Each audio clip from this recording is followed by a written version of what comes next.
Welcome to Whoreology, the podcast created to break down shame and stigma around sex and sexuality. Being a whore is a state of mind. And we're glad you're here. It's nice to meet you guys. Nice to meet you. So nice to meet you. We actually went outside and we found a stranger on the street. I was just gonna say. And we pulled them in to do this episode. Yeah, and I'm so stoked to be here. Honestly, long time listener, first time caller. Crazy that we just happened to run into each other. So glad you're here. Yeah, really excited. I feel big and famous now. You're celebrities. Yeah. I refer to you as celebrities often. Thank you. I appreciate that. Yeah, you're welcome. It's manifestation. Thank you. Well, this is Salem. Oh yeah. Finally. Oh right. By the way. Hey, that's me. What's up? Do you feel famous? We mention you all the time. I've been famous for years. That's actually why we mention you all the time. Everybody knows me. Yeah. Everybody knows who I am. We're trying to use your clout. Yes. For the podcast. And I won't allow you. Absolutely no free. I've been trying to negotiate. We finally got a contract settled. It's 6 figures, okay, because I'm worth it. Yeah. So that's why it took so long to get me on. Yeah, but it's only one appearance. I did try to ask for 2. Yeah, we've been in litigation. That would have just dragged out forever. It would have been. It's untenable. So we gotta make this a good one, a long one. Yeah, it's gonna be a good. Yeah, and it will be. I feel like we're about to yap. Everybody prep your ears. We're about to big yap. Prep your ear Everybody holes. lube up your ears. Now that's crazy. That's crazy. That's crazy.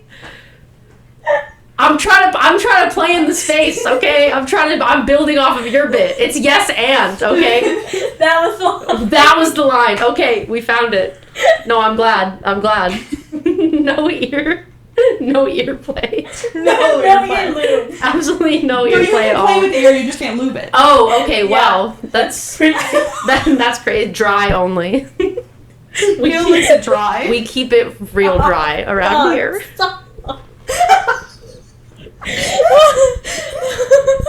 We're back in. Guys, we're back in. We're locked in. My name is Salem. I'm 24. I almost said 23 earlier. Right, see, you said that, and I was like, "Are you not 25?" And you're not. You're right. I'm wrong. Yeah, I'm 25 either. I'm not gonna lie. I forget your guys' ages all the time. Right. Like I assume that I'm a year off always with everyone I know because we've been friends for 10 years. Yes, a little over 10 years. You guys, crazy. I feel like I've been saying that for the last 3 years at least.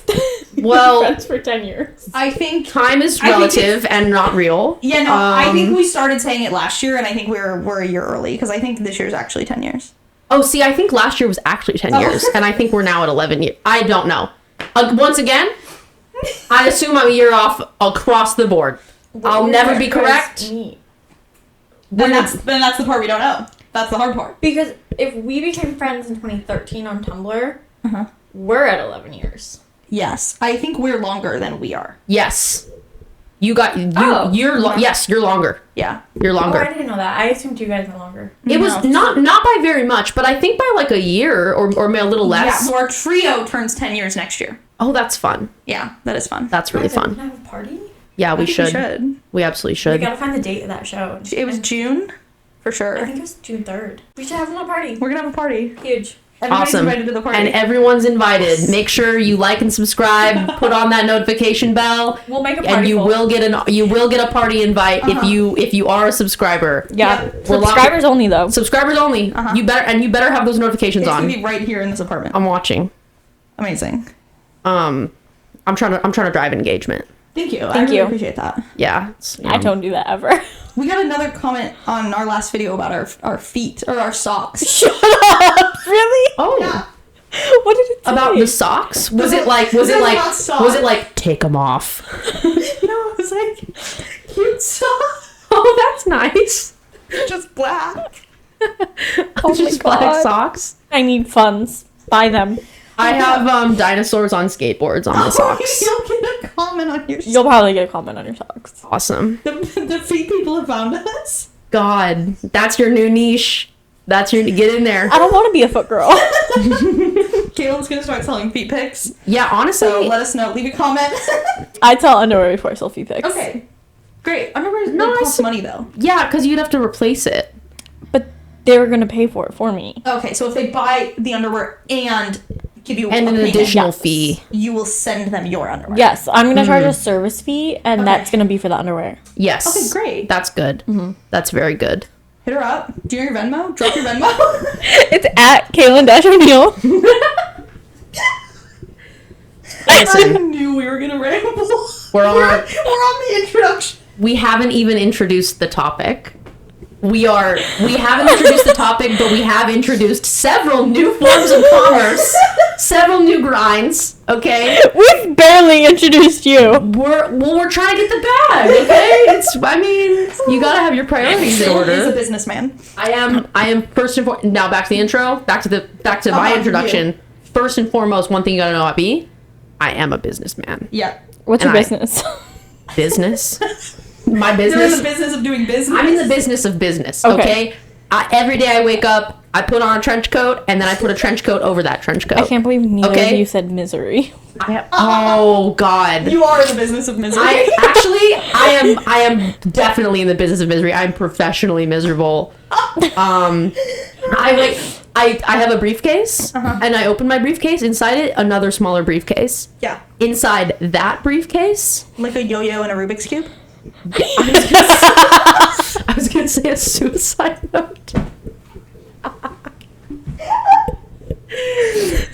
Okay, wait. Inside that briefcase, a yo-yo, Rubik's Cube, smaller briefcase. Inside that briefcase, suicide note. Yes, yes, and that's my business. That is my business. Clownery. You Clownery guys. and being depression. sad. Yeah, actually, that's all you need to Inside know you, there about are me. 2 wolves. Absolutely. One of them's very silly, and one of them is very sad. And that's all you need to know about Salem. No, like actually, that's a pretty good baseline. I think you can kind of get it from there. We're talking about toxic friendships today. We are. Which we clearly don't have amongst us. No, we have a beautiful, loving friendship. We do. We do. Again, I'm proud of us. 10 years in the making. Roughly, Kind of allegedly. huge. Allegedly. Allegedly, It was 10 years 2 years ago, and it's going to be 10 years for 2 more years. Yeah. absolutely. 10 years. It'll It's like my continue. mom telling people that she was 50 10 years early so that she could tell people she was 50 10 years after the fact. That's good. No, that's really... Yeah, it should be 10 years until it turns 20 years. Okay, and then we just jump. And then, Yes. so we only go by decade. We only Yeah. measure by decade. So we're Not just even at rounding. 15. We're gonna go all the way to 20. No, I think we can just round to the nearest decade. Okay, great. Okay. I think that's fine. I think so too. What do you think makes a toxic friend?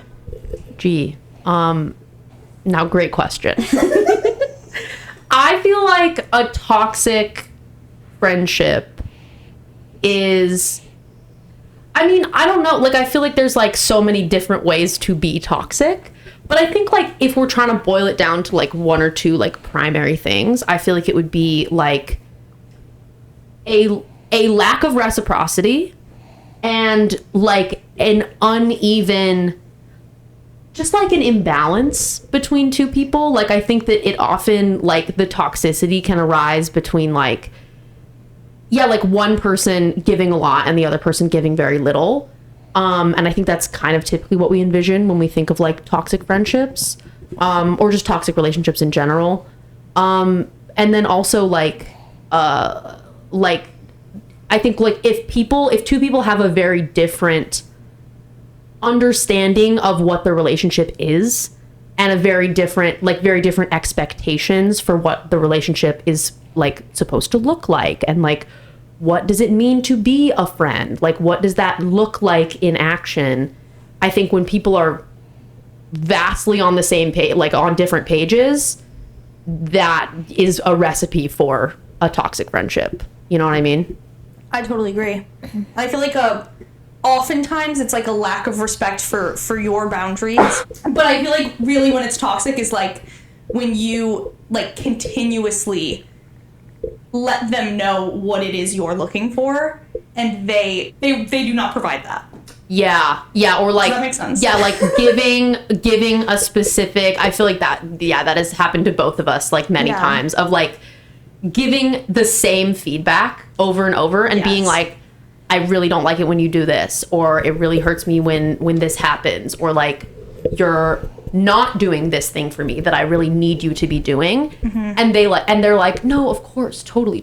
But then the behavior never changes. Like, not every friendship is going to be like a perfect, that's your best friend forever. Like, you're not going to be like absolute besties, but like I don't know, like I feel like there's a type of friendship where it's like, it's not toxic, it's just not like that good. Yeah. Like, and that's the thing, I feel like this like what defines like a toxic relationship is also one that is like really sucks your energy out of you. Yeah. Like, it's a person who, for whatever reason and in whatever way, is occupying a significant amount of your brain space to the point where it's like taking energy away from like other relationships or like other parts of your life, or, you know, like, so it's like, it's less of like, I think that to have a toxic friendship, you have to be invested in the relationship to an extent where it's like, you know, like, you have to be in enough to where it like is able to hurt you in that way. I think if it's just like a friend where you're like, yeah, they're just like not that cool, or like we're not that close, we don't have that much in common, like whatever, it could never become toxic because you're actually just not that invested. So I think to have the like recipe for a toxic friendship, I think one of the ingredients is like having, maybe it starts out really good and then that's why you're invested, or maybe you just put a lot of yourself into this relationship hoping you're going to get something back and then you never do. Yeah. But for whatever reason, you have bought in, like you have bet into this relationship and you're investing a lot of time and energy, and then you find yourself, you're in enough and you're committed enough. That's when it's like able to be like harmful in the way that a toxic, like truly toxic relationship is. Yeah, I feel like I find myself in that situation more when I'm like in need of more friends, or like in need of more friends in my city. 1,000%. Because I'm like, you settle, you know, you can be like, well, maybe they're not a great friend, but like I need friends right now and they're like fine. It's better than no one. Yeah, and then you get close to them and then you're like, oh wait, you're sucking a lot of my energy. A friend should be adding more to your life than they're taking from you. Yeah, not taking away. Yeah. Yeah, I think, and that's a great segue into like how you would find yourself in a toxic friendship, because I feel like that is like, I don't know, I think it's like most people you meet have probably had one or more like toxic friendships. I feel like it's very common, and it's like not really something that you like. I look back on a lot of because I've had so many toxic, there's a reason I'm on this episode. Had a lot of toxic friendships, and I look back on them and I'm like, what the fuck was I doing? Like, how did I get there? How did I get to that situation? But it's like, I think it's actually very easy to find yourself in that situation. I think that's a huge risk factor, is actual like physical isolation. A lot of the people that I'll be talking about later were friends that I had when I was like living in like a very small town. I like didn't know anybody. I was like living with my parents, like, you know, opposite coast of us. Exactly. All of my actual like long-term like best friends were thousands of miles away from me, and I just like was missing because I think it's important to have like friends who are like physically present, you know, like you need someone who you can like actually hang out with, and like, you know, like an online relationship, it like those are very real, but it's never gonna like, there's still gonna be needs that like need to be fulfilled that I think you only get having an in-person friendship. So I think that's really important. But like you said, if you don't have that and you're having trouble finding it, it's likely that you're going to settle for somebody who does not check your friendship boxes, and you can find yourself in some sticky situations. Yeah, that happened to me last like winter and summer. Is like I was so sad that I was not living here with you guys, and like I was so jealous of your guys' friend group here, and I was like, I don't have this and I need it, and I became friends with 2 girls that I worked with, and it was a really bad, like, toxic but also unsafe friendship, to the point where it was like I just couldn't walk away from it because we worked together, and I was like, if I walk away from this, it's gonna be like so uncomfortable in just every single day, like working with them, and then it got to the point where I was like, oh, I'm confirmed moving, where I was like, I just have to make it to this finish line, and then I never have to talk to them again. Yeah, no, that's huge. That has happened to me as well. One of my big ones was a work friend, and it's like, yeah, like if you're working together, you can't, especially when hard. you know the other person is very invested in you. Over time, I think, especially like for me, like I've had a lot of toxic friendships, and I think that luckily now I'm better at recognizing the signs. But there are even moments where you can recognize, like you can even be conscious of the fact that the person you're friends with is a toxic friend. Like your coworkers who you were just met, like you knew that you guys weren't going to be friends forever. You knew that those people were not the best to be hanging out with. Yeah. But it's like, again, it's like better than nobody. And then I think you can end up in a really uncomfortable situation, especially when it's like a coworker, because this is what I experienced in a big way, where it's like, you know that this person is becoming closer to you and you are so important in their life. And it got to a point where I was like, I felt really bad, even though this person was like not meeting my needs as a friend and was putting a lot on me in ways that were like not acceptable. I still felt super guilty, even though she was like doing these like harmful behaviors. I felt really guilty because I was like, I feel like I'm lying and like leading her on because I know that we're not going to be friends forever and she doesn't. Yeah. I've even been there with like, I had this friend who like, we did not live together. We did not work together, but I didn't have any friends in my city. And so I was looking for some new friends and she didn't have any friends. She didn't really have a lot of friends, like, period. And so we became close, and it was just like immediately, like the vibes were terrible immediately. And I kept hanging out with her, and I just like found myself in this situation where it was like, I was clearly her best friend. She told me everything. She didn't know like anything about my life. I didn't really confide anything in her. So it was weird how much I was like her best friend, but I also did not do anything to stop it. And then I just like, she was like texting me like every week to hang out. And I'm like, to me, we are acquaintances. And I found myself in a pickle. Yeah, dude. And I think that that's another like big risk factor for like ending up in a toxic friendship is like people who don't have a lot of friends. Yeah. Which like obviously there's a million different reasons why somebody might not have friends. I've been very friendless at points in my life, so it's not like an indictment. But like it's knowing that someone doesn't have anyone else in their life. Yeah. And I also think that a lot of time those people, like that friend that you were referencing, probably has never had a friend who treated her well. And therefore doesn't know how to treat friends well. My main toxic friendships, one or two of them definitely are people who like never had a healthy friendship, like never had someone else treating them well and treating them the way that they like deserve or whatever. So they just like it's like all of their like learning and conditioning of like what friendship is and what friendship looks like was like not good. With her specifically, it was kind of sad. In that sense, Yeah, of like, she you feel didn't have bad a good for home them. life. She did not have any close friends. She would talk about one friend to me, and it was like this friend treated her like shit. Like would leave her at the bar drunk. Sorry, that reminded me of one of your stories.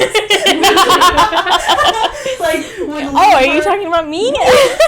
Would like ditch her to like go home with a guy, but then they like both had boyfriends and were like cheating on their boyfriends. But it was like she'd been cheated on before. It was just like she's never had a good relationship. I think family, friend, romantic, like it doesn't really matter what it was. So I think that I kind of was like, first of all, by doing the bare minimum, she was like, oh my god, she's such a good friend to me. Yes. I wasn't doing anything. Yes. I like offered to make her a playlist at one point, and she was like, oh my god, nobody's ever made me a playlist before. And I'm like, You're like, I make crazy. playlists all the time for people I barely know. Yeah, like I'm doing this for me. Yeah. This is fun for me. I've seen you make playlists for strangers on Twitter. That's what I'm saying. Like, so yeah, and then I think that I felt stuck not because of like proximity to her, but it was because I was like, well, fuck. Because you feel bad. I do not enjoy spending time with her. Yeah.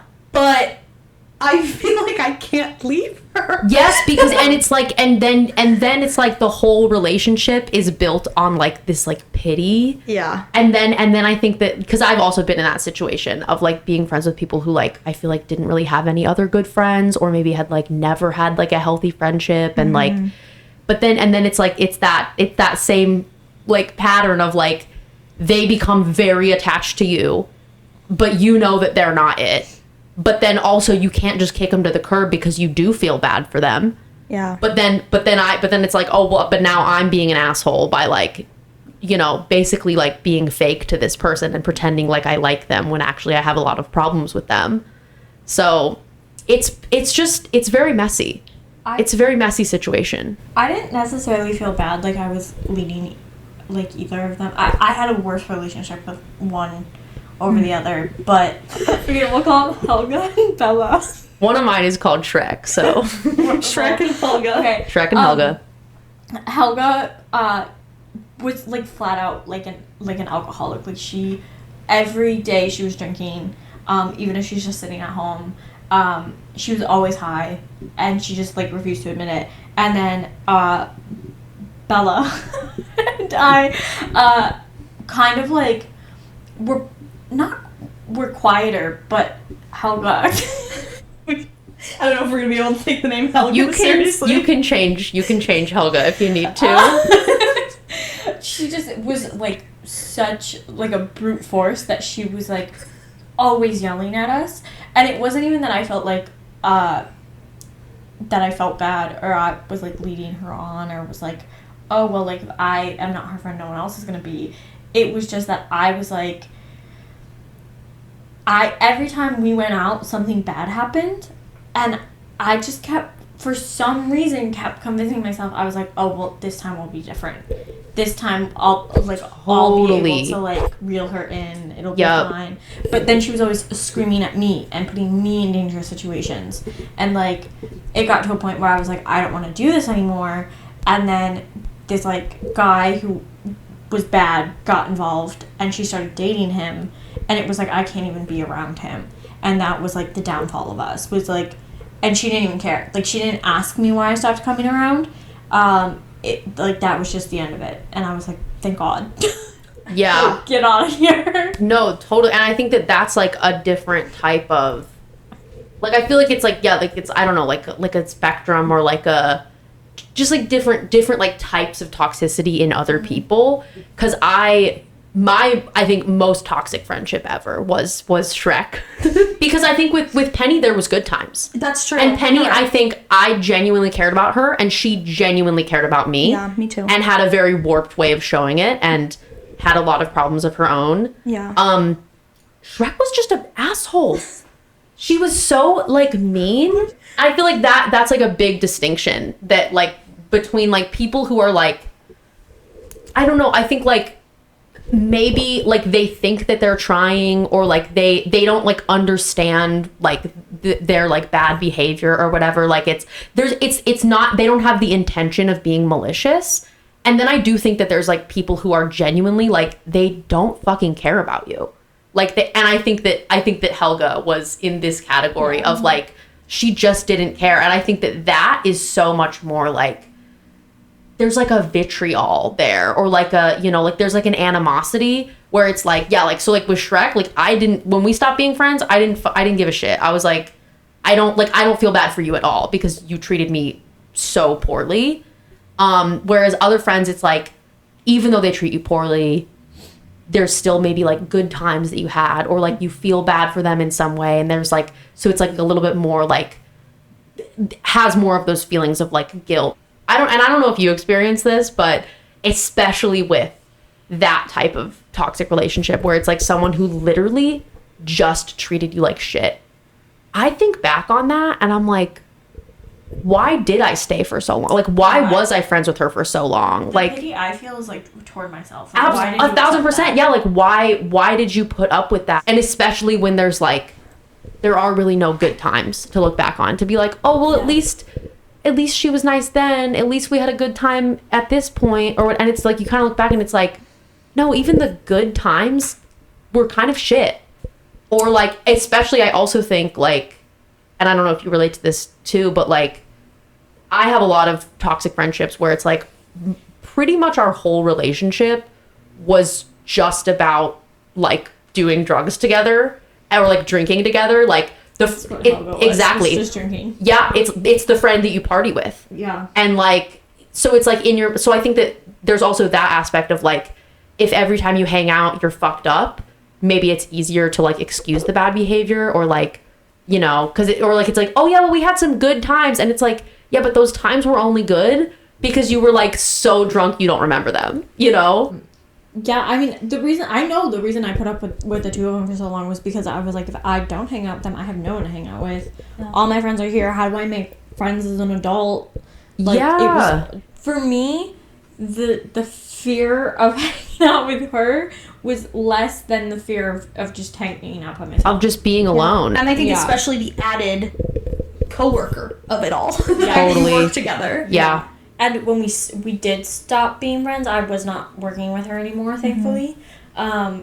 But, like, you know, looking back at, like, the good times, the first time her and I ever went out together, I had just gotten back from you guys, like, hanging out with you guys here. It was, like, the weekend of Thanksgiving. I was like, oh, my God, like, I want to go out. We went out to a bar. It was my first time ever going out to a bar in Rochester, because I turned 21 in the pandemic. And so I didn't know any of the bars. She picked the spot. She left me there, drunk off my ass, to go hook up with a guy when she had a boyfriend. Despicable. Disgusting. Yeah. And you told me that night, and I was like, I fucking hate this girl. Yeah. And, yeah.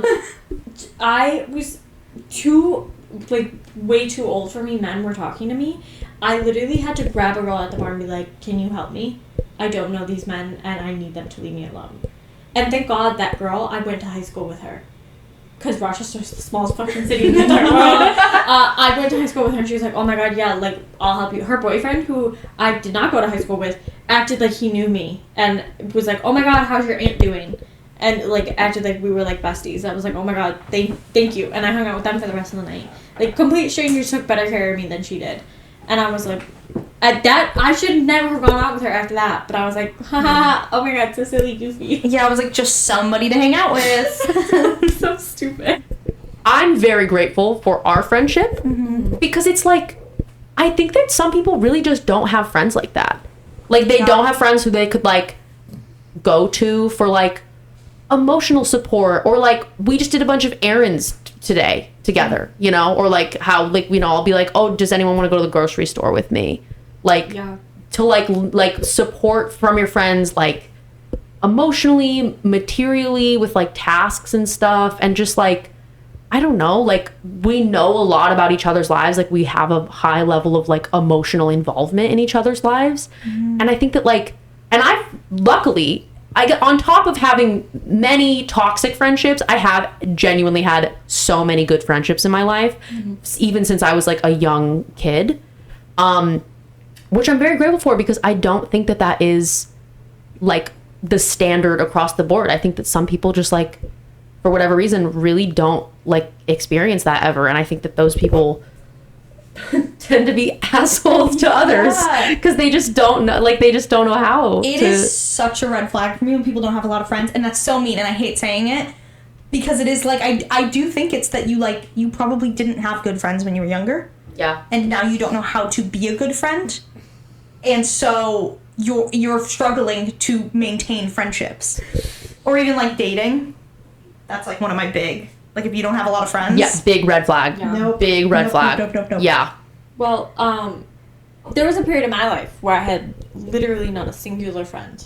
And it took a lot of therapy to get me back to where I could have friends. Even looking back on, like, my situation, where I'm like, well, girl, now why'd you do that? There's a reason you're here. Yeah. I'm like, come on, girl. Yeah. No, that totally makes sense. But I also think that, like, yeah, like, I feel like there's a lot of reasons why someone might not have friends. Like, some of it's, like, situational. Like, maybe you literally just moved to a new city. Yeah. And you don't know anyone. Totally valid. Or, like your situation where you were going through something really difficult and bad. And the fact that you had no friends was also part of like someone else manipulating you and making sure that you had no friends. But then I think the difference is that you're somebody who was able to like get out of that situation, luckily, and then do a ton of work to heal from it and like become a better person and like get back to where you were before. And like now you like know how to be a better friend and like how to be in relationship with others. And like I think that some people don't do that work. And I feel like maybe that's the difference of like, you know, like I think there's good and valid reasons why someone might not have friends. I don't know if there's ever well, I don't want to say that, but I think a lot of people just like for whatever reason they don't take the time and they don't take the energy to like try to better themselves to a point where they could then be a good friend. Yeah, I think that's why it's especially like a dating red flag for me, because I'm like, okay, you have no friends and you're trying to make friends.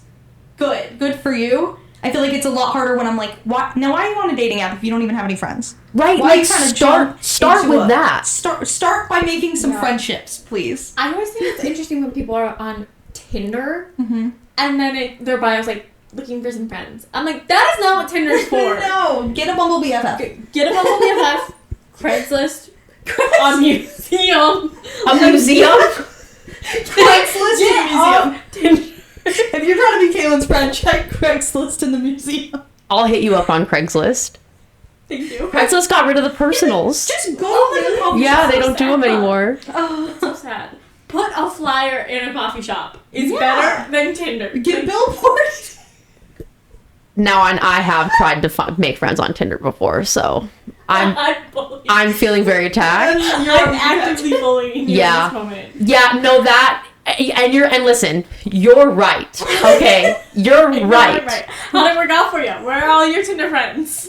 You know who I met on Tinder? I know exactly who you met Shrek. on Tinder. I also think with you, like, you were already a good friend.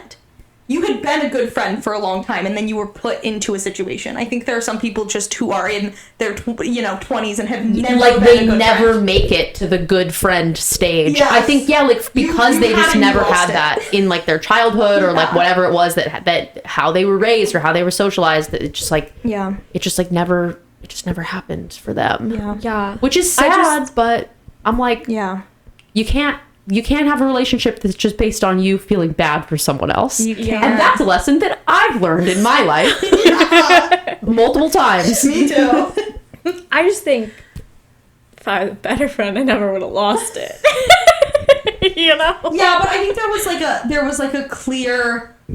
Neither of us ever had a single complaint about you as a friend. It was like there was a thing that came up. Yeah. Ned, in fact. Yeah. And it was like pre-Ned. It's not like it was like, oh, we're already on the outs and now Ned's here. It was like there was a distinct change. Yeah. It was You know? it was And obviously you pre-Ned and post-Ned. Yeah, you needed to put in the work, you put in the work, you're doing great. We're back. Better than ever. Better than ever. Now you're in But post-Ned clarity. Thank you.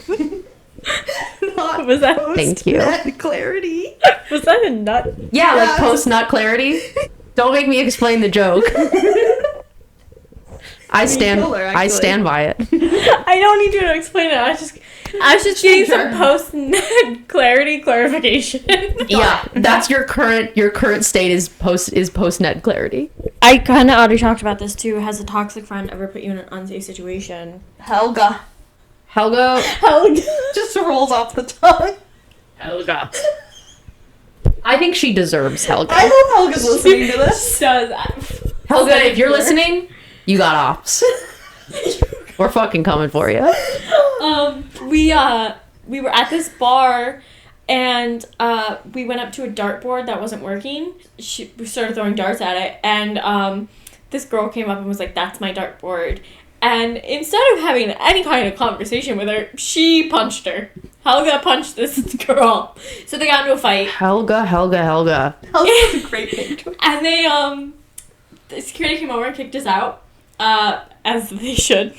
Yes. And then we get outside. And it's a big thing. There's like at least 5 of us who got kicked out. I was not a part of it. I don't know what I did when she punched her.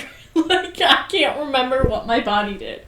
And, I like, try to get her to go away, to get away from this girl, and then this guy comes up and goes, so what are we gonna do about this? And I said, do about what? He goes, the fact that your friend just bit my fiance.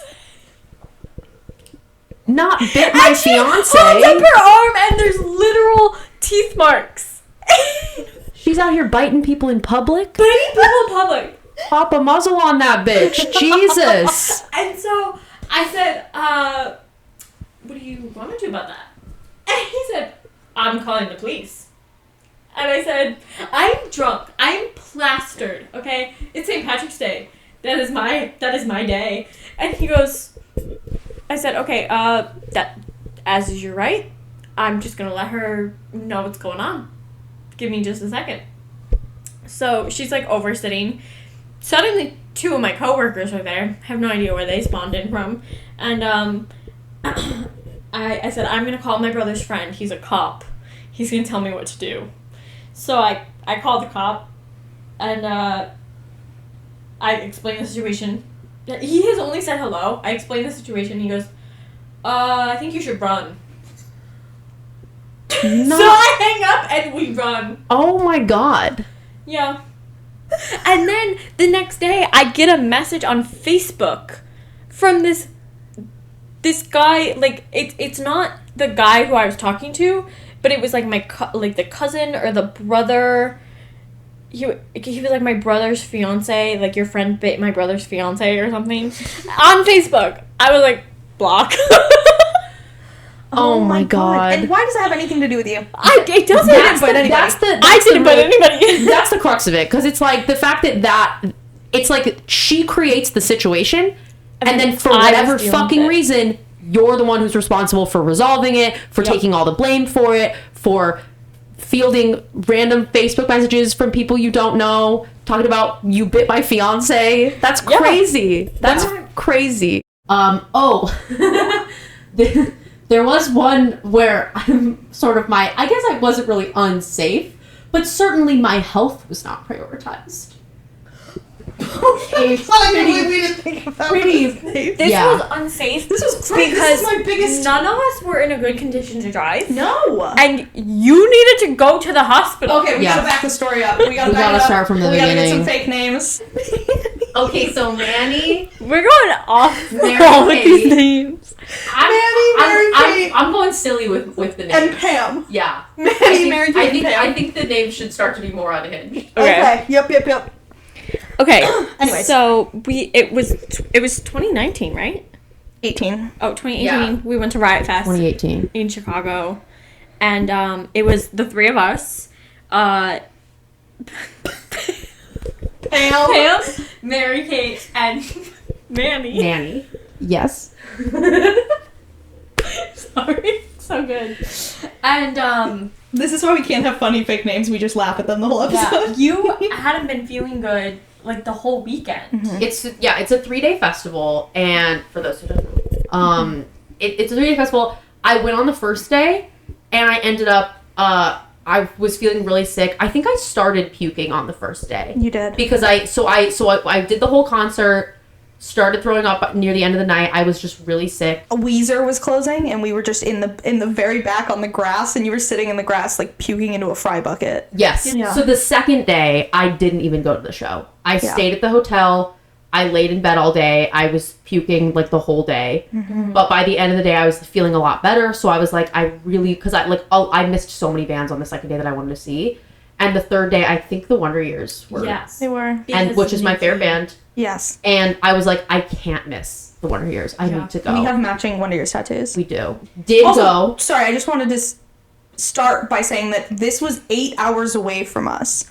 This was a long journey away. We drove. Yes, and we booked this trip so that we would be driving home after the festival on Sunday. Yes. So the show would end, it's like 11 p.m. or whatever. We're going to get in a car and drive 8 hours, which is so stupid, but what we had always done. We used to do shit like that all the time. Yeah. We were just going off of no sleep, like, just living it It's up. like, why pay for a hotel? Let's just drive 8 hours home. Drinking a Monster in the backseat, like, let's go.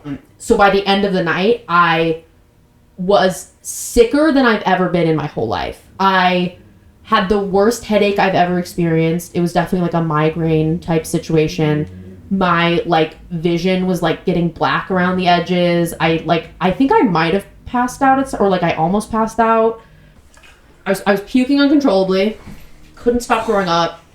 I felt so awful. And and no one knew what was wrong, and I didn't know what was wrong. But I was like barely coherent, like couldn't even like talk really. So we got in the car, we started driving. Mm-hmm. While all of this is happening, even the entire weekend, Mary Kate's being a huge bitch to We were us. already having problems with her even before this. She was just bitchy. Could not figure out why. We were like, this is our first time traveling together. Maybe she's just not good at traveling. But it was like we would say like the smallest thing, like who's coming in the pit, and she like I would ask that, and she would roll her eyes at me, and I'd be like, can I just take a roll call for the pit? Like, come on. She was shit talking like Carrie to you. Yeah, no, she's shit talking of me to Carrie. Oh yes, that Yeah. Oh, and I wish I remember what she said. But Carrie obviously came and immediately told me. Because Carrie was at the festival with like some of her friends, but they like drove separately. So basically, we get in the car. We have an 8-hour drive ahead of us. Yeah. I can't stand being in the car for like longer than like 5 minutes. Well, first we're only in the car for like 10-15 minutes, and we stop at a Walgreens to get like snacks and stuff. Yeah. And you puke at the Walgreens. Yes, I was throwing up the Walgreens. We were in the bathroom, and you were vomiting in the bathroom. Yes. And then we just got back in the car. Well, I tried to talk in that parking lot. I'm like, Salem is not doing well. We need to stop for the night. And she's yelling at me. And the whole reason we have to leave Chicago so urgently is because Mary Kate has an 8 a.m. class on Monday morning. Mm-hmm. Yeah, she needed to get to her physics class. And this is important because of things she says to me later. Yes, and me. Yeah. Oh yeah. And so we divvy it up. So there's 3 drivers in the group, which is crazy. Well, the third driver was Salem. I know. The third driver was Salem. I was supposed to be a driver. And then I was going to do the very last stretch of it because I was like, I could sleep in the car, and I trust myself to stay awake from that like 3 a.m. to 8 a.m. And everybody stretch. had a partner, so it was like your co-pilot while you were driving could not fall asleep either. Yeah. Front seat is awake. Yeah, we were stupid, but we had some There rules. was something We had an okay plan in place. Yeah. But Salem is like actively vomiting. Yeah. And we were like, they're gonna drive. Yeah, and so sick. And this is when it was like it started to become an issue because you guys especially were kind of like, I feel like we can't drive home. Like it was like someone brought the idea up of like, we need to just get a hotel. We need to like something is not going, like this is not okay. I don't think we're going to be able to drive 8 hours right now. And I was kind of like, yeah, I don't think I'm going to be able to make it 8 hours. Like, I don't know what we're going to do, but I don't think that we can drive back. And I think as soon as that idea even came into play, Mary Kate was like, absolutely not. We need to get home. I need to get to my physics class. Like, they can just suck it up. Like, I think at one point she even said like, they're either going to puke out of the car I was or just in gonna the say car. this. Yeah. So they might as well just puke in the car. The first mention in the really hotel comfortable. was like, they're gonna be puking in the car, they're gonna be puking in the hotel. And I said, huh? And so we pull over into like some gravel pull off, and you're not in the car. We're in the trunk. I don't know if you're in the car at this point. We're in the trunk. Mary Kate is in the driver's seat. Someone is in the back seat. I think it's Manny, and I'm in the trunk seat, and we are screaming at each other. And I'm like, they need to go to the hospital. There is something wrong. They cannot stop puking. They're about to be like, if they're not already, they're dehydrated. And Mary Kate looks at me and goes, "You are so selfish. I have class in the morning." And I said, I'm not the one who wants to go to the hospital. How is me, like, I am looking out for my friend? Please explain to me where in this equation I exist. Because the only one I hear saying I have to go to my class is you. Yep. Yeah, in hindsight, it's so crazy. Because I'm like, the fact that moment it was so the fact that she even was like, and in the moment, I felt so bad. Yeah. I felt so bad that like there was any problem occurring. I was like, I don't want to have to go to the hospital. I don't want to be sick. I don't want to be throwing up. Like, I hate that my friends are fighting now. I feel like it's my fault. Like, it was so terrible. And then eventually we went to a random hospital, I think in like Indiana. There's a big switch with you. You're a trooper, you know? So I feel like for a while it was like, are you good? Are you okay? And you were like, yeah, I'm good. I'm fine. It's totally fine. And there was like some time around Walgreens where you switched to like, actually, no, I don't think I'm fine. It was after Walgreens we got back on the highway and we had to pull over for you to throw up and you were like, no, I can't actually. I'm like, okay, clearly we have to go to the hospital then. Yeah. And then when we pulled into that gravel turn off, you texted your mom. And your mom was like, actually... You were driving my mom's car. Yeah. Because my car wasn't big enough to fit us all. And your mom was like, actually, I'm not comfortable with you guys driving my car through the night like this in these conditions, especially if you don't have a third driver. Yeah. Take Salem to the hospital. Yeah. So we made it to the hospital. This is the craziest part for me because I remember being at the hospital for like less than an hour. And I think you told me later that we were there for like over 3 hours. It was hours, for Yeah, sure. because we were not telling you anything that was going on. We were just... No. You were sleeping. Yeah, well, we went to the ER. We went to the ER. They took me into a room. They gave me like IV fluids. They were like asking me all these questions, and I could like barely talk. I was like, I don't know. I'm sick. I wasn't drinking. I didn't take any drugs. Like, I don't know what's happening. I'm so sick.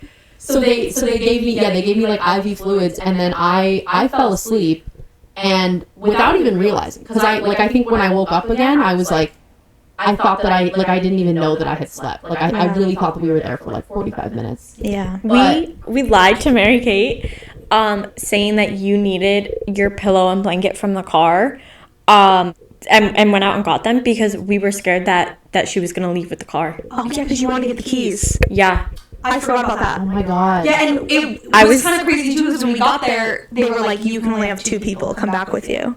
So we were split the whole time we were in the hospital. It was the 3 of them in the waiting room and the 3 of us in the hospital room. So you know that they were just out there shit talking and bitching up a storm. And then I think at some point one of you called my mom. I called your mom. Yeah. Because I was like, well, before I called your mom, you went to talk. If you want to tell that part. I tried to convince her again to get a hotel. And I said, this is what they're saying. Salem's really dehydrated. They're doing a CT scan. I explained the test they were doing. I was like, but I really think we should get a hotel. At this point, it's like 4 o'clock in the morning. We're not making it back for Mary Kate's 8 a.m. class. Yeah, like it literally, the time has already passed. Like, we have a 6-hour drive ahead of us. Like, Yeah. And you offered to take her to the train station. Oh yeah, I literally so I was like, I think we need to get a hotel because they really need to rest. And she said, no, I have class in the morning. As soon as we get discharged, we're leaving. And I said, if you need to leave that badly, I will take you to a train station. Yeah. And she said, no. which is so crazy. And Because it's like, bro, if you have a problem, you need to fix it yourself. You can't expect everyone else to be at your fucking beck and call and whim. What did you think when we decided to drive home Sunday night after a concert? What if our car broke down? What if there's a million things that could go wrong? There's so many and things. this one is literally somebody's health at risk. She once again called me selfish. Yeah. And both Pam and Manny did absolutely nothing to stand up for me. No. They were just letting her talk to me like that. Yeah, Pam and Manny were very passive this whole time. They weren't like putting their allegiance on either side. But Pam and Mary Kate famously were like extremely close friends. Like absolute best of best friends. And I think at this point Manny was also starting to be closer. They had only met once before this trip. Yeah. Yeah. They hung out one single time, like, and Manny was a good friend of ours, so it was so shocking. Like that, this whole story, spoiler alert, ruins our friendship with Manny, and I'm like, To the point where Manny crazy. says, I don't even like Kaylin that much. Yeah. Like, texted that to just met these Nikki. people. And I was like, I didn't even know we had problems. Why didn't you tell me we had problems? Like, we could have worked on it. And she never told me she didn't like me. She just texted that randomly to Nikki, and I think it only stems from Mary Kate. Yeah, and she told me that she did not want to be my friend if I wouldn't be friends with Mary Kate. Yeah. I said, well, I don't want to be friends with Mary Kate, so I guess that's the end for us. Guess it's over. Guess we're done. So there's more. We call your mom. Yes. And I called your mom from the hospital room, and I was like, and your mom said, get a hotel, you're getting a hotel, I will pay for the hotel. Yeah, she bought us a hotel. She buys for the a hotel. night. She said, where are you? Got our location, found the closest hotel, paid for a hotel for us. I said, thank you. That's obviously, I'm not telling her any of the drama that's going on. I'm not even telling you any of the drama that's going on. I'm like, amazing, thank you. I tell you, I'm like, we're getting a hotel, don't worry. Don't worry about it. And so I'm ready for us to go sleep until checkout. When you came back from talking you were crying. Oh, yeah. Freaking out. I was like, oh no. Let me go mend the situation. Something terrible must have happened. Like, what? How could this go that poorly? Clearly, any sane human being would think we should go to a hotel right now, right? I didn't realize we weren't talking to a sane human being. So I went and I tried to talk. And I had the same amount of success that you did. It went terribly, and I literally went into it like, I'm just gonna be like so kind and sweet and understanding and oh my god, yeah, it was just, I have to be back for my 8 a.m., which was also crazy because it's like, Pam? Like, at this point, the rest of us, like, all, like, live with people, live with our families, whatever, like, Pam is completely supporting herself, like, has work early in the morning. I was gonna bring this up. Needs the money from work. Like, if anybody has a reason like, to actually be home, yes. Like, and Pam was like, I understand. Texting her boss, like, I understand. Gotta do what you gotta do. She was not upset that we had to say that she was gonna have to miss work. No, and I it is what it is. And I texted her after the fact. Yeah. Like once we got home, and I was like, "Hey, I'm really sorry that you had to miss work. Like I know that you rely on that for like you pay your own rent, like you have your bills, whatever. If you need me to reimburse you for like the day's wage that you were gonna lose, like I'm happy to do that because like obviously like none of us expected this to happen, but like I'm really sorry, like." Because I was kind of like, you're the only one who was actually affected here. Yeah. In terms of us, like, staying longer. No one like, cares about your class, bro. And it's also, like, it's not like it was a fucking final exam. No. It's not like it wasn't class. even a test. No. Literally, it was just a class. Like, bro, get the notes from somebody. What happens if you're sick? Like, people miss class sometimes. It's really not that big of a deal. Literally take a picture of you in the hospital. Like, you two together in the hospital, throw the Snapchat filter on it, and you can send that to your teacher right now. That's what I was trying to do when I went to talk to her, was just be like, can you message your professor right now? Like, let him know what's going on. You're like in Indiana in a hospital. Like, I was trying to like work with her to get like a solution, and she was so like, this is what we did. I'm sorry, we do come to a solution. The solution is we are going to go to the hotel that is already booked that we're paying. I mean, that's what I said. I said we're going to the hotel. She said, but we need to get up at 7 a.m. and get home because I can't also miss my second class. And so we're going to go sleep for 3 hours? And that is what we did. It was like an hour and 45 minutes that we slept. Oh, yeah, it was like 3 hours at that point, and we were still at the hospital. And that pissed me off because I was like, my mom just bought us a hotel. Yes. It's like $80 a night. Like, and you just got out of the hospital. Discharged from the hospital. Thank you. That's what I was looking for. yeah, like absolutely nuts. I woke up the next morning. I don't think I really did the slept. entire drive home. Yeah. Because I refused to let her have the car. Fuck, Mary Kate. I refused to let her have the car. I did the entire drive home. I was starting to feel sick because of lack of sleep. Mm-hmm. I did the whole thing on an hour and some odd minutes of sleep, and I couldn't eat breakfast when we woke up in the hotel that morning because I felt so sick. And I said, fuck this, I'm not letting her drive. No. I'm not putting our lives back in her hands. I No way. really regret the fact that we left. I I really Me too. do. Like, if I could go back and do it all again, I would have said, shut the fuck up. If you don't want to sleep in the hotel, get out of here. We will take you to a train Go station. find a We'll take you to a bus. bus Yeah. station. We're going to sleep as long as Salem needs to sleep. Like, I that's what I really would do regret now. that too. But I think that at the time, I was just like, I was scared of her. yeah, and I think that I was just kind of like, I don't know, like, everybody's in a bad mood and things are going badly, and we're going to get home and she's going to feel so remorseful about her behavior, and I wasn't as good at sticking up for myself. We both have the impulse of just being like very conciliatory, like Yeah. like let's fix this situation so that nobody's mad anymore. Yeah. And that was my thought as well. Even being super sick, I was just like, I don't want anyone to be mad. Like, I just want everyone to stop fighting. Like, and I think you also were just like, we just need to stop fighting. Like, I think we were trying to compromise with her. Yeah. And it's like, okay, let's compromise by staying a few hours at the hotel, when it's like, we didn't need to compromise with her. No. Like,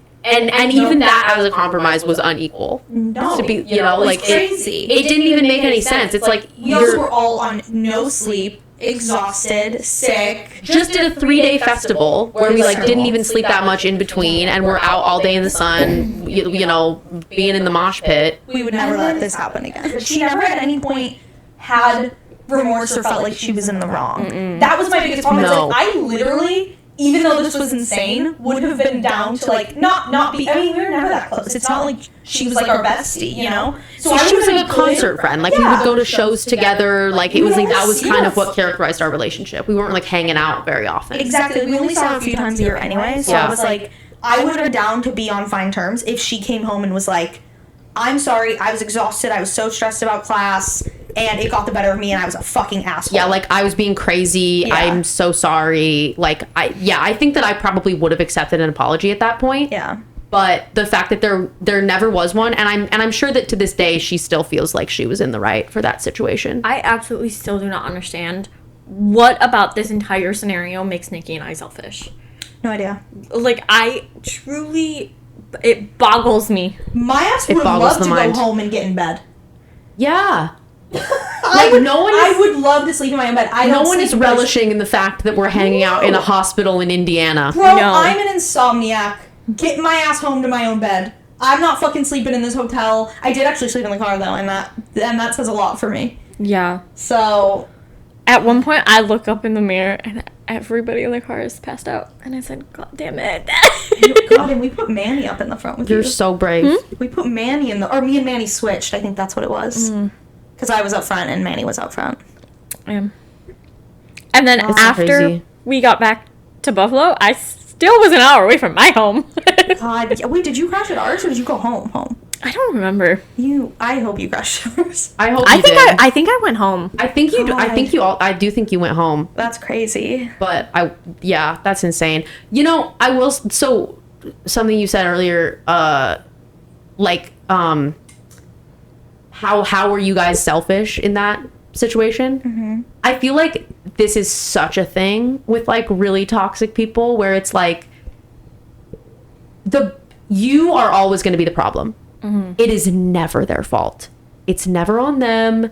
It's never, like, in her mind, I'm sure that you guys were so selfish because you weren't prioritizing her needs, and that's the end all be all.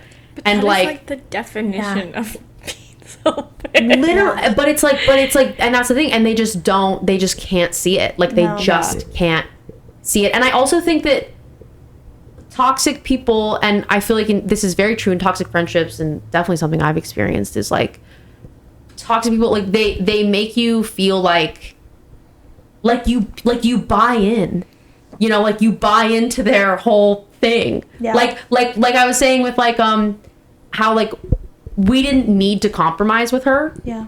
And leave the hotel early, but like it was like it at the time it felt like reasonable to do that. Like, you know what, let's just meet in the middle. Yeah. Let's meet her where it's like, so it's like they make you buy in. They're crazy. Yeah. And then like anytime you try to be like, no, actually you are super fucked up for this, you are the problem. It is on you. When I finally stopped being friends with Shrek, it was over COVID. She wanted to hang out. And the lockdown had just been announced. And she like wanted to hang out, like we had plans to hang out. And so I texted her and I was like, hey, I know we had plans, but I think we should like skip. I don't like, the government is telling us to stay in our homes, and I'm inclined to believe them and do that. And she said, okay, period. And I said, okay, are you mad? Like, what's wrong? And she was like, yeah, I'm mad. You're a bad friend. You don't prioritize our friendship. You don't care about our friendship. Like, and I'm like, global pandemic. I'm like, first of all, there's a global pandemic. Second of all, every time we hang out, you are so mean to me. You are so mean to me all the time. Yeah. And you're telling me that I'm not prioritizing our friendship? No, I don't. I don't actually, because you are evil. You are evil and cruel.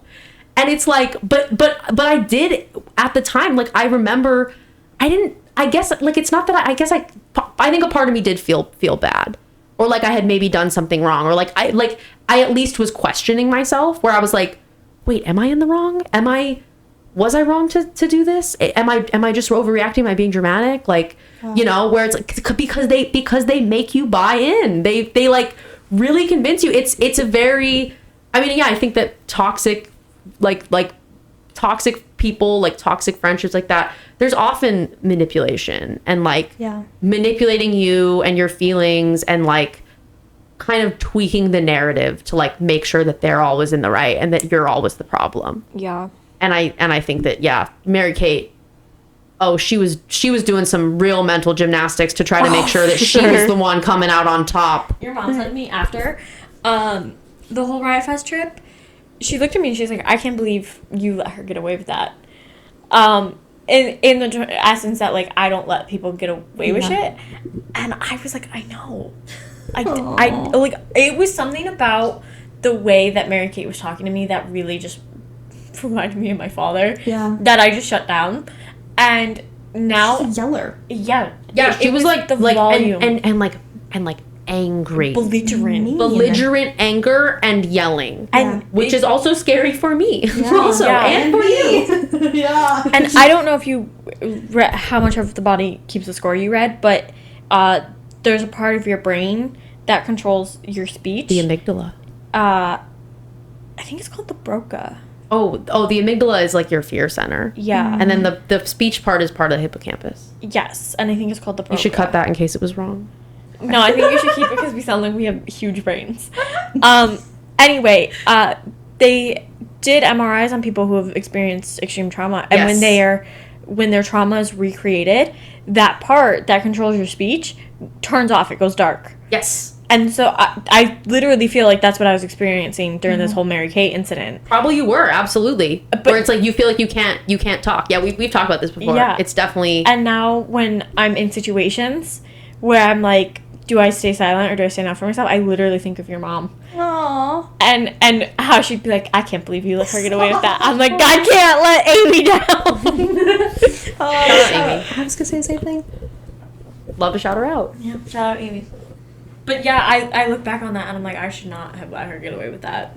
I think it's easy to look back on things and be like, I shouldn't have done this, or like I wish I had left sooner, or like whatever.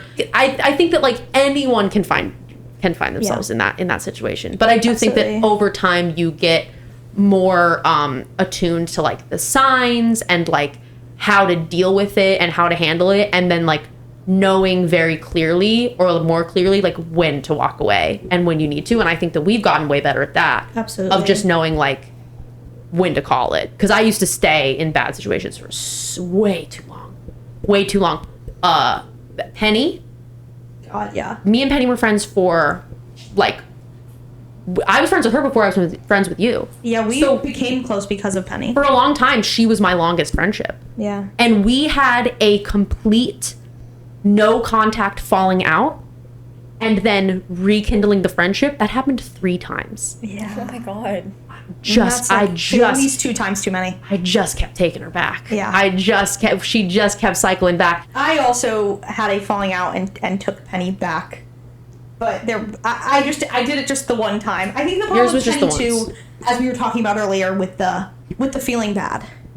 Like feeling bad for them. Like that's always what it was. And I really felt bad. Yeah. I was really close to her kind of twice. Well, first, before we were friends. We were both really close to Penny, which is how we knew each other, but we weren't close yet. And then, I don't know, I got closer to you, I got closer to Caitlin. Like, we weren't, like, she definitely became primarily your friend. And then it was right before she went to rehab the first time. And that phrase says a lot. The closest we ever were right before the first time she went. I got hella close. I was not doing well. I was not doing well at all. My mom's boyfriend and his son were living with me. I fucking hated them. I didn't want to be home. She didn't want to be home. And so we were just hanging out all the time. And neither of us had any other good. You were gone. So neither of us had any, like, Buffalo friends. We were close at the time, but you were Rochester. Mm-hmm. So I just graduated high school. It was that summer. That summer into, like, that winter. Like, those, like, that, like, 6-month period. We were so close. And then, I don't know, she went to rehab. And I literally, like, I literally wrote to her, like, every single thing that happened, like, the entire time she was gone. And she got back from rehab and was just... She didn't even tell me she was back until you were in town visiting. And, like, was like, oh my god, hey, we should hang out. I heard Salem's in town. And I was like, I didn't even know you got out of rehab. Yeah. What happened? I was the only person here for you, physically, during all your shit last fall. And so then we had like a good talk. Obviously, I felt bad for her. And I regretted it. I regretted it immediately because, God, did she fucking suck. Oh, God. Yeah, it's an instant regret. It's like... And then we had a falling out, so I don't have too much more with Penny. She was needy. She was needy. She was texting me 24/7 all the time about every little thing going on in her life, but not caring about my life or anything about me. After rehab? After rehab. And so I just kind of put a boundary up, and we've never been close since. Yours lasted a lot longer. Oh my God, I don't even know where to start with the story. Like, it's like we were really good friends. We had a genuine, really good friendship. Yeah. When we were like younger teenagers. Like, we became friends when we were like, I think like 13 or something. And the first couple years of our friendship were great, but she got really into drugs and drinking, and I also got into drugs and drinking around like age like 15, 16. Yeah. She visited me. I was living in Colorado, and she came out to Colorado and we had like, and stayed with me for a week. And that whole week she was like, she was like on like a drug vacation. Mm-hmm. She came out to Colorado and she was like, we're going to do all these drugs together. So, which actually, okay. Wait.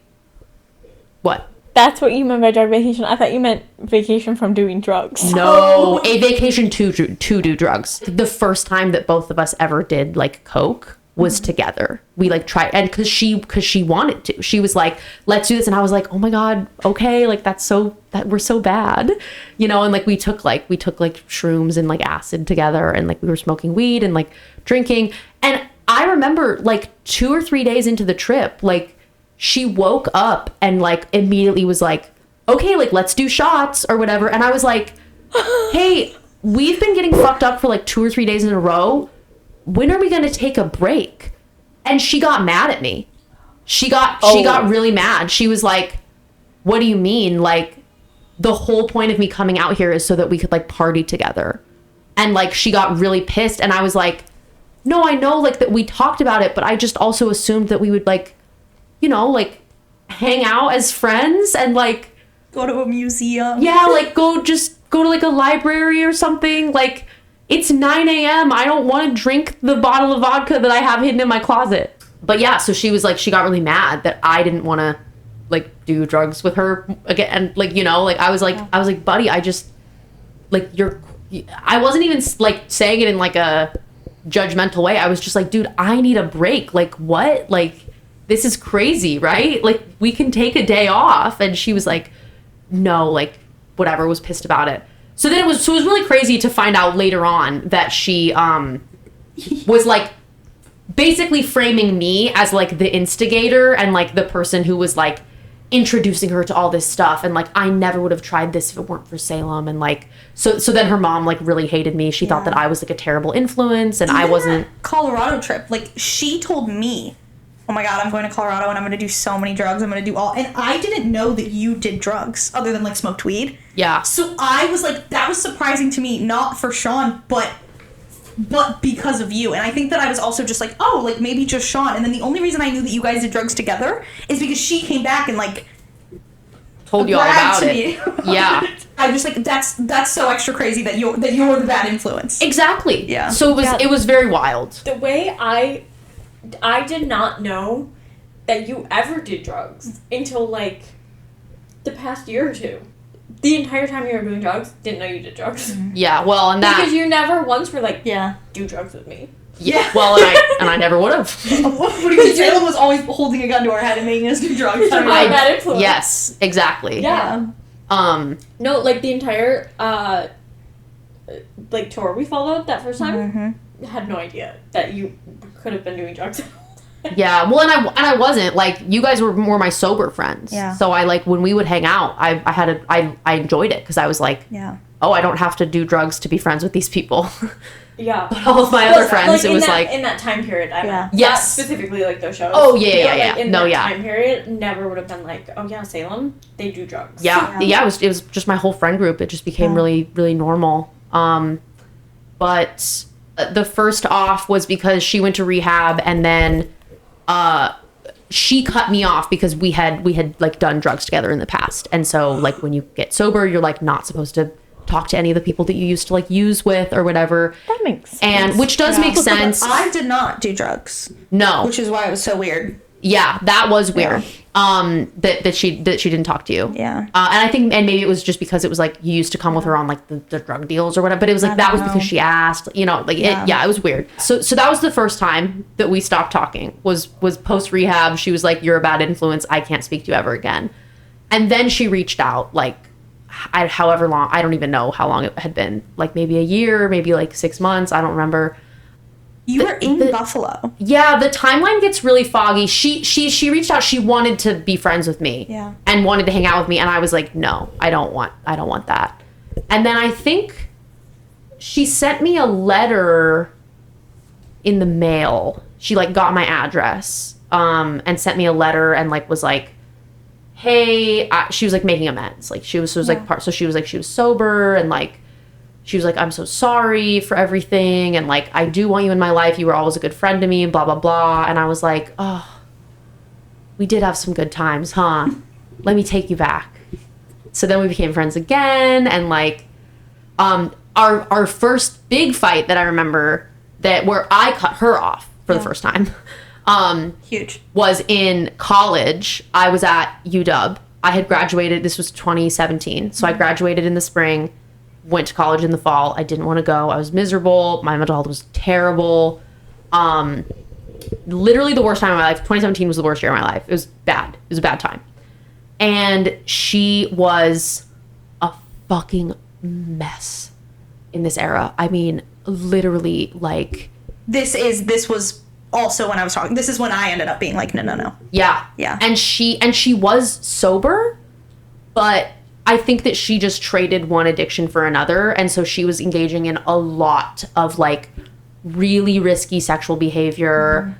I think she went to it like an SA meeting or like a Sex Addicts Anonymous meeting at one point. Cause she was just having like really like just unprotected sex. Like it was definitely like a risky, like self-injurious type of thing. Yeah, and she would call me like freaking out while I was at work. And if I didn't answer her phone call, she would get mad at me. Yes. Like, literally mad at me. And she's like, I did something crazy last night, and I need to talk to you about it. And I'm like, I have a job. Yeah. I'm working. Dude, I can't talk to you about this thing. It was crazy. I was living on campus. So she would be hitting me up all hours of the day. It was a 3-hour time difference. So, she had no bearing on when I might be asleep, when I would be awake. I was taking 17 credits, and I also had a part-time job. I was taking 17 credits, and I was working 25 hours a week. Oh my god. So all I did was school and work. Like you now. I get it. But and I didn't have any friends on campus. I hated it there. I hated UW. It was terrible. It was a bad time. But so I was having a really hard time in my life. And on top of that, constantly, every minute of every day, it was, I'm having a crisis. Here's the bad thing that just happened. I don't know what to do about this. I need help. Can I call you? Can I FaceTime you?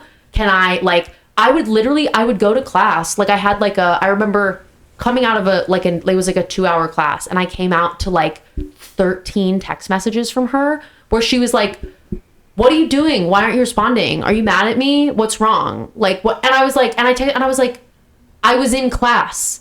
I'm at school.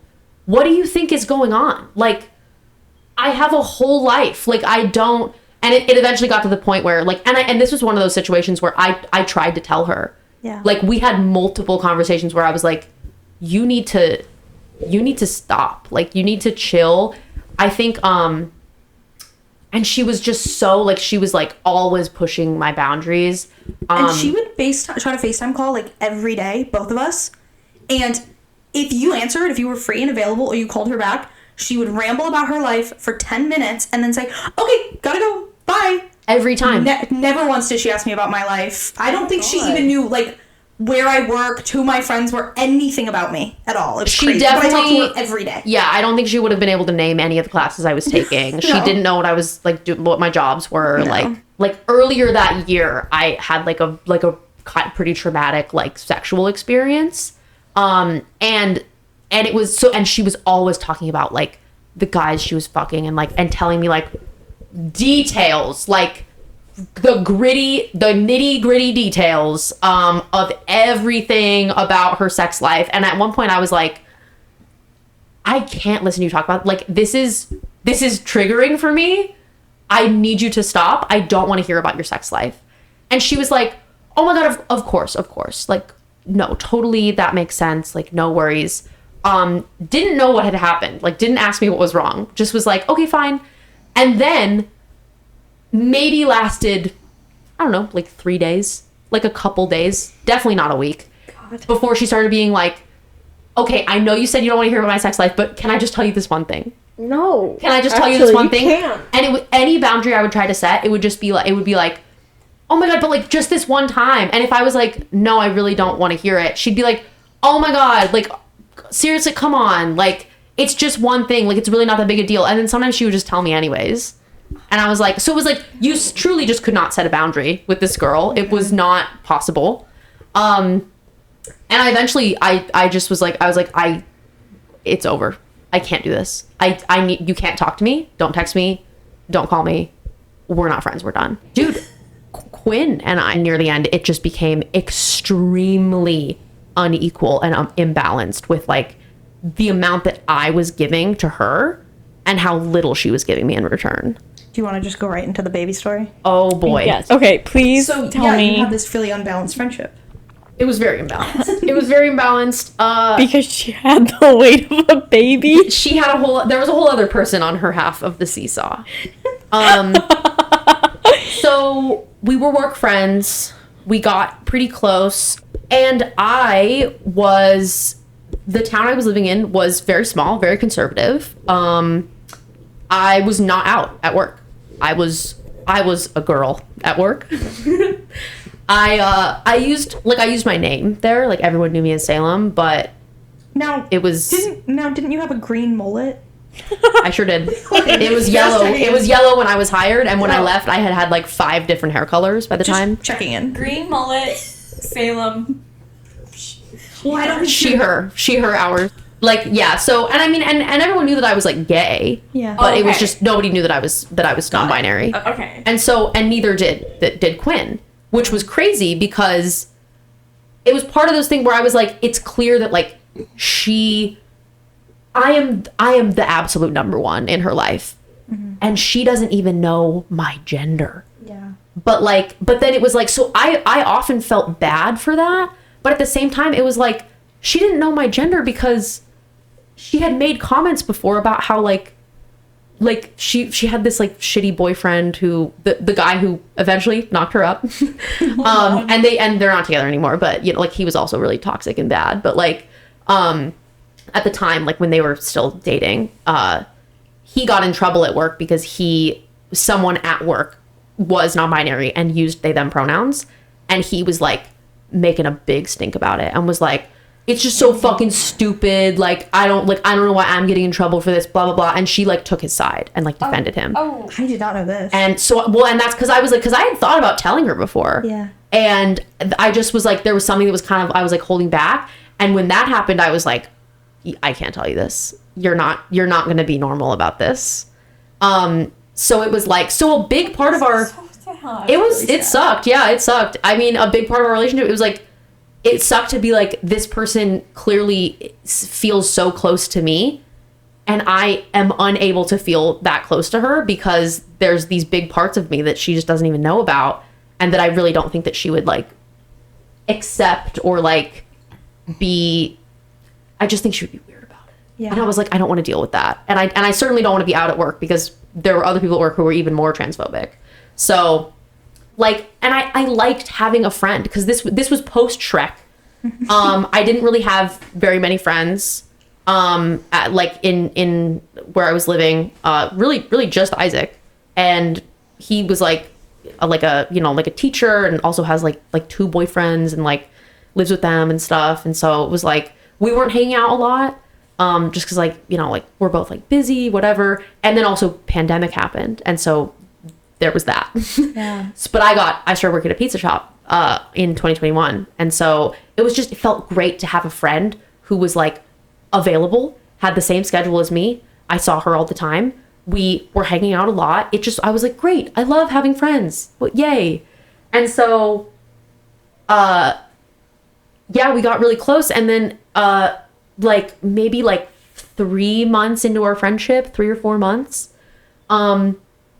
she was like, so I have news. Like, we're expecting, like, and she was happy about it. She was excited to have a baby. It was unplanned. Obviously, it was and she's not with the guy anymore because he fucking sucked. Like, but I think at this point they were like kind of on good terms. But anyways, he knocks her up.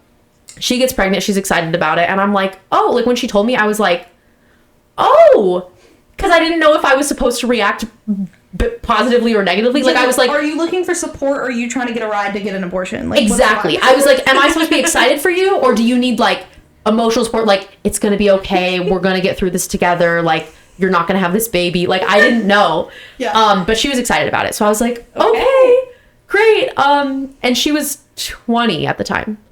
Like 3 months into her pregnancy, so like later on, the boyfriend cheats on her and gives her chlamydia.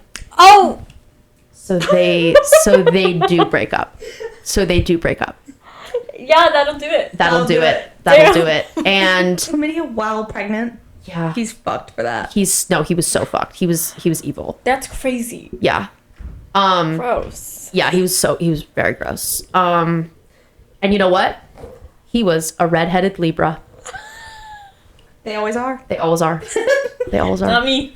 Not you. You're not a redhead. You or can't a man. your hair. I can't dye my hair. Oh, don't dye. No, it's fine. You're a woman. You're absolved. That just feels too risky. Yeah, it's too close for comfort. She dyes her hair red and she just becomes the most toxic male manipulator you've ever met. Actually, that sounds kind of fun. Oh my god, you're gonna use your powers for evil. Yeah, I will. But okay, yeah. So they break up, but now it's like she's 20 years old. She's about to be a single mom. Like, that's scary. Yeah. And I was scared for her. I'm like, I feel like I want to support this person, like, like, and obviously like, oh, and she also like, when we first became friends, she was living at a sober house because she had like pretty recently gotten out of rehab. So she was sober. But again, it's like, so she already is having this big life transition of like, I'm trying to be a sober person now. That's huge. And now, boom, you're an expecting mother. Your boyfriend just cheated on you. He's done. You don't know where you're going to be, like, you don't know where you're going to live when you have the baby. Like, cause they were living together. And so she had to move out. She moved back in with her parents, luckily. But yeah, it was crazy. Like, her life was crazy. And I felt really bad, and I was like, I want to be here for you, because I'm just like, because I feel bad, and I want to make sure you have like support around you. And she didn't really have very many other like close friends at all.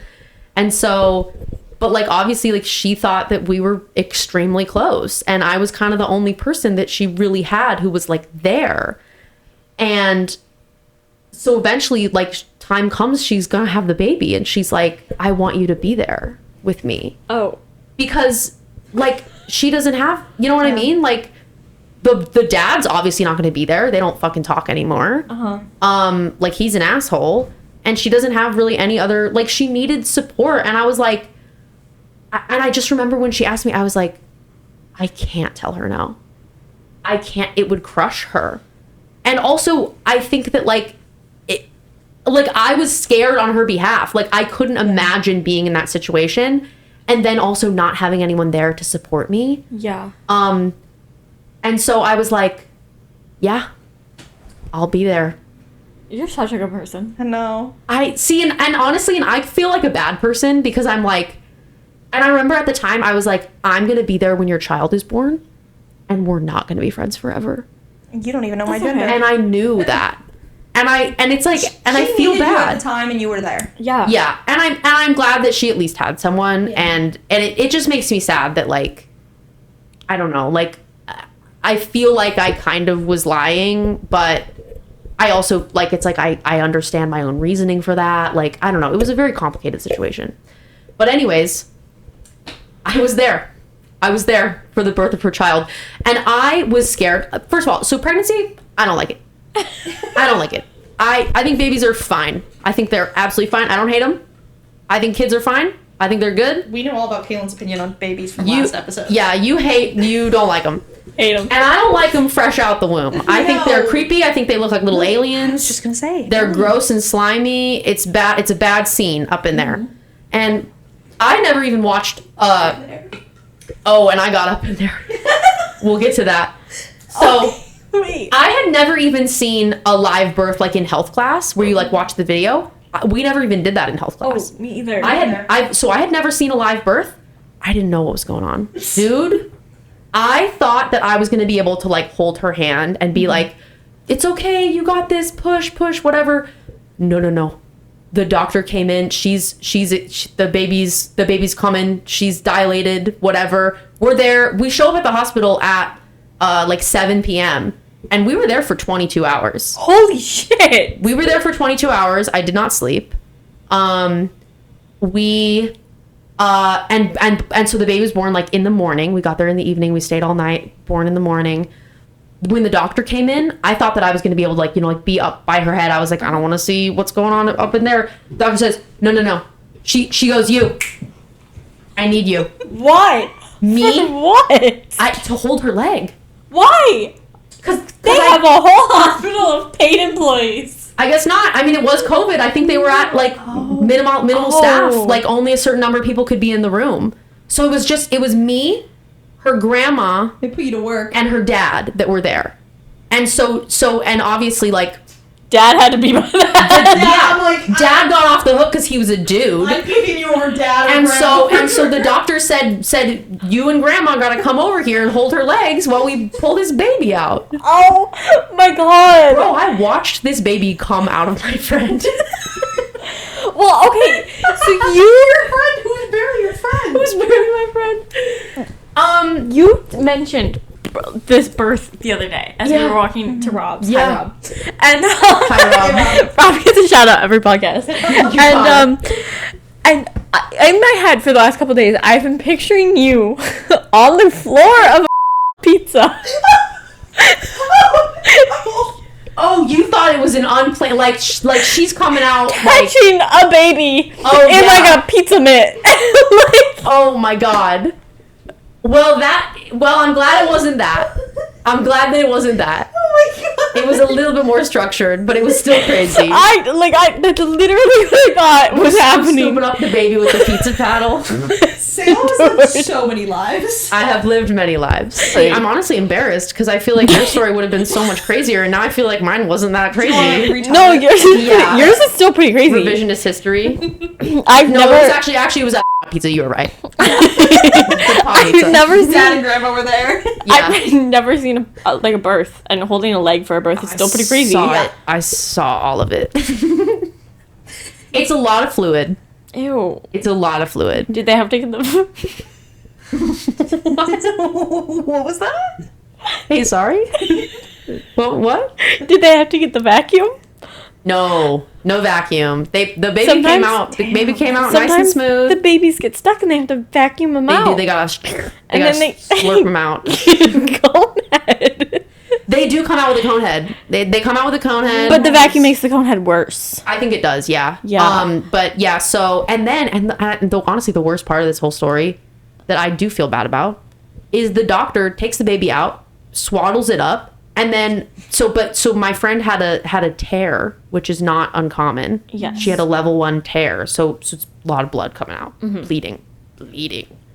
So the doctor has to get in there and stitch it up. Yep. And so she can't be holding this baby. So the baby comes out, swaddles it, immediately, take this. Take this. Like, I think she said her. She said, okay, take her. I take this. And so I was the first person, like, non-doctor, to hold this child in this world and in this life. But then the concept of it becoming a long distance friendship was enough for her to want to lose the friendship. How weird is that? And actually, that's a great point. And I've never really thought about that. Why so didn't they thank hand you. the baby to grandma? I don't know. They should have handed it to grandma. Maybe they thought that I was like a sibling. I was thinking maybe they thought you were like a partner. Oh, true. Oh, maybe they thought you were. They thought I was the dad. Yeah. They said that's the daddy. That's that baby's daddy. Come here, Papa. That's daddy. No. So yeah, so that happened to me.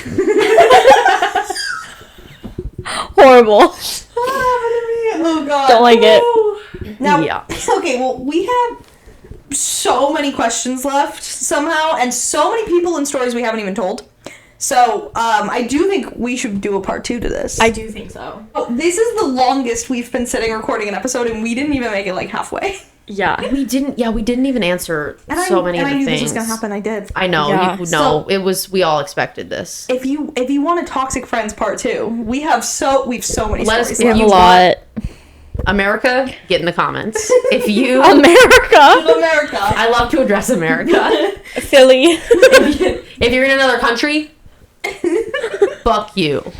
I'm just kidding. We're a bad place. We are in the bad place. This is the bad place.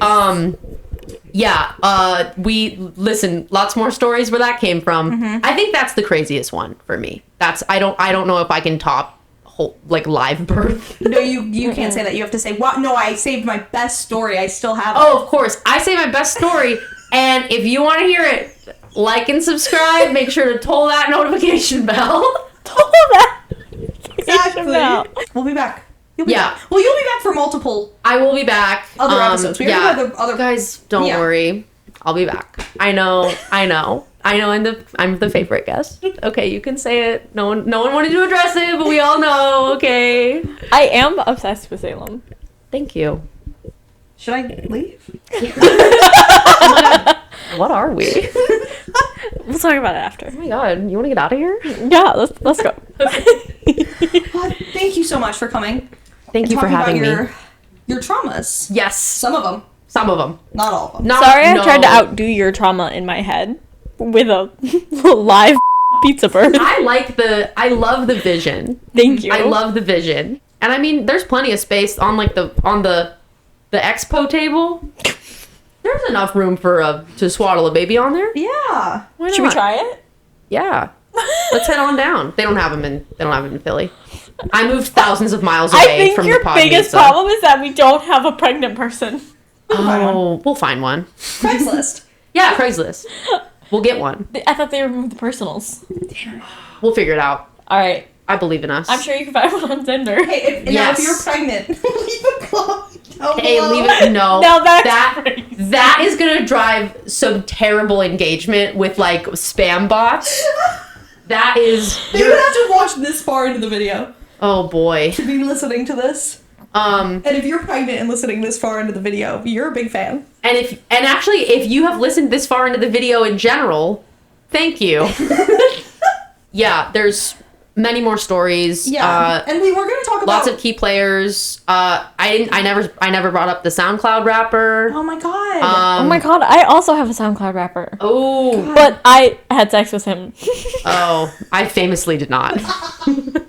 No, I've never really been friends with a SoundCloud rapper. I did once. What a blessing. Go to a girl's house, like a friend of a friend, who played us her SoundCloud songs while doing ketamine, with a tampon that I gave her.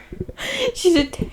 Wait, Ketamine she did with the ketamine tampon? with a tampon? She like broke the back. She goes, "Do you have a tampon?" So I'm thinking that she's on her period, and then she like broke part of the tampon off and used it to snort ketamine. Oh, like the applicator part? Yeah. Now, Not the actual. Sorry. I'm still lost. now, what I pictured was she took out the tampon and she sort of dunked it in the ketamine and then put it in her nose. And see, Like in I Mac thought and the Cheese tampon Man. went where the tampon was supposed to go. Oh, she's like boofing it. But in the, I think boofing is when you put it in your butt, but She's boofing the ketamine. Don't boof ketamine. Yeah, lots of stories. Also, yeah, kind of our thoughts on how to deal with toxic relationships and making friends, and yeah, we didn't. we had like a whole section that Yeah. was gonna wrap it up, and we're just skipping all of that. We're just leaving you with all the fun stuff. We have to skip all of it. We are giving you no advice, no help, absolutely leaving you advice in the dark.